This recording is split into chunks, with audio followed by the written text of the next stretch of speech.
എല്ലാവർക്കും നമസ്കാരം. Welcome to Jai vlogs. ഇന്ന് നമുക്ക് ഒരു ഡെബിറ്റ് കാർഡിൻ്റെ അൺബോക്സിംഗ് ആണ് കേട്ടോ. ഇത് എം ബാങ്കിൻ്റെ ആണ്.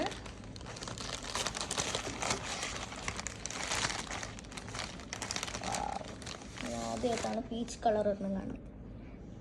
UAE-യിലുള്ളവർക്കൊക്കെ ട്രൈ ചെയ്ത് നോക്കാവുന്നതാണ്. ബിക്കോസ് ഇതൊരു ക്രെഡിറ്റ് കാർഡല്ല, ഇത് ഡെബിറ്റ് കാർഡാണ്. മിനിമം ബാലൻസ് ഒന്നും വേണ്ടി വരില്ല. മിനിമം ബാലൻസിന് കട്ടിംഗ് ഒന്നുമില്ല. പിന്നെ ഇതിൻ്റെ ഒരു പ്രത്യേകത എന്താണെന്ന് വെച്ചിട്ടുണ്ടെങ്കിൽ നോവോ സിനിമാസിൽ buy one get one free tickets ഉണ്ട്. സോ നമുക്ക് എല്ലാ മൂവീസും പോയി കാണാൻ പറ്റും. എനിക്കെൻ്റെ കളർ ഭയങ്കര ഇഷ്ടപ്പെട്ടു. ക്യൂട്ടല്ലേ? സോ UAE-യിലുള്ളവരൊക്കെ എം ബാങ്കിൻ്റെ ഡെബിറ്റ് കാർഡ് എടുത്തോളൂ. ഇത് ഓൺലൈനാണ്. ജസ്റ്റ് എം ബാങ്കിൻ്റെ ആപ്പ് ഡൗൺലോഡ് ചെയ്യുക, എന്നിട്ട് നമ്മുടെ ഡീറ്റെയിൽസ് ഒക്കെ കൊടുക്കുക, എമിറേറ്റ്സ് ID വെച്ചിട്ട് ലോഗിൻ ചെയ്യുക. വിതിൻ 3 days നമുക്ക് കാർഡ് കയ്യിൽ കിട്ടും. ഓൺലൈനായിട്ട് കാർഡ് ആക്ടിവേറ്റും ചെയ്യാവുന്നതാണ്. ഓക്കെ, അപ്പോൾ ബൈ.